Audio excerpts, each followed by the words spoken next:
हम जब equation of motion को स्टडी करते हैं तो हमारे पास तीन फिज़िकल क्वांटिटीज़ हैं। इनमें सबसे पहले डिस्प्लेसमेंट है, सेकंड वेलोसिटी और थर्ड एक्सेलरेशन। अगर आप डिस्प्लेसमेंट को डिफरेंशिएट करोगे, that is dx upon dt करोगे, तो आपको वेलोसिटी मिलेगा। अगर आप वेलोसिटी को डिफरेंशिएट करोगे, dv अपॉन dt करोगे, तो आपको एक्सेलरेशन मिलेगा। और अगर आप एक्सेलरेशन को इंटीग्रेट करोगे, that is a into D T, इसका इंटीग्रेशन, तो आपको वेलोसिटी मिलेगा। और अगर आप वेलोसिटी को इंटीग्रेट करोगे तो आपको डिस्प्लेसमेंट मिलेगा। तो ये सारे क्वांटिटीज़ आपस में रिलेटेड हैं। ये चीज़ आप याद रख सकते हो कि अगर आपने डिस्प्लेसमेंट को डिफरेंशिएट किया, that is dx upon dt, तो आपको वेलोसिटी मिलेगा। वेलोसिटी को डिफरेंशिएट किया तो एक्सेलरेशन मिलेगा। एक्सेलरेशन को इंटीग्रेट किया वेलोसिटी, वेलोसिटी को इंटीग्रेट किया तो डिस्प्लेसमेंट मिलेगा। सेकेंड इक्वेशन ऑफ मोशन को डिराइव करना है आपने, तो आपने सबसे पहले वेलोसिटी से स्टार्ट करना है। Velocity is equal to time rate of change of displacement. X जो यहाँ पर है, इससे हम डिस्प्लेसमेंट शो कर रहे हैं। So small change in displacement to small change in time, that gives you velocity. तो अगर आप यहाँ से डिस्प्लेसमेंट सेपरेट करते हो तो आपको मिलेगा v into D T. Displacement को आप x से डिनोट कर रहे हो, टाइम दैट इज़ t, और जो फाइनल वेलोसिटी है that is v। First equation of motion में हमने देखा था कि जो v होता है ये u प्लस ए टी के बराबर होता है। तो dx का जो रिज़ल्ट आएगा it will be u plus a t multiplied by d T.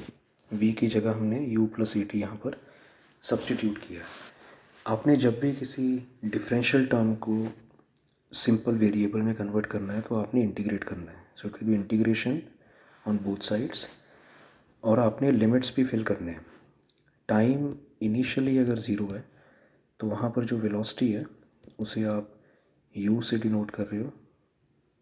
यहाँ पर डिस्प्लेसमेंट का केस है तो यहाँ पर डिस्प्लेसमेंट स्टार्टिंग में ज़ीरो है, और अगर टाइम t है तो यहाँ पर डिस्प्लेसमेंट सपोज़ कि हम s से डिनोट कर रहे हैं।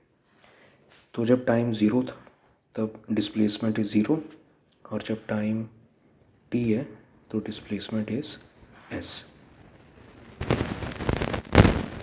जब आप dx का इंटीग्रेशन करोगे तो इंटीग्रेशन के बाद में आपको x मिलेगा, और यहाँ पर ज़ीरो से s है। इसे आप स्प्लिट कर दोगे u D T and A T D T. Time के लिमिट दैट इज़ ज़ीरो से t है। डिस्प्लेसमेंट में जो x है वहाँ पर आपने s फिल करना है, माइनस x में आपने ज़ीरो फिल करना है। u बाहर आएगा, डी टी का integration that is t, again zero से t, a बाहर आएगा, और इंटीग्रेशन में x raise to power n dx का जो इंटीग्रेशन है that is x raise to power n plus one divided by n plus one. तो यहाँ पर t raise to power one d t का इंटीग्रेशन है, it will be t raise to power two divided by two. तो यहाँ पर आपको मिलेगा t raise to power two divided by two and again the limits. Left side में आपको s मिल चुका है। यहाँ पर u, t में आपने अपर लिमिट फिल करनी है that is t, minus t में lower limit that is zero. a by two बाहर आ गया, t स्क्वायर में t फिल किया that is t square, minus t square में ज़ीरो फिल किया that is zero. So s is equal to u t plus half of a t square. तो ये displacement और टाइम के बीच में आपने रिलेशन फाइंड किया है। The displacement is given by s is equal to u t plus half a t square. तो ये हमारा second equation of motion. First equation of motion था v is equal to u plus a t, और second आपने derive किया s is equal to u t plus half a t square.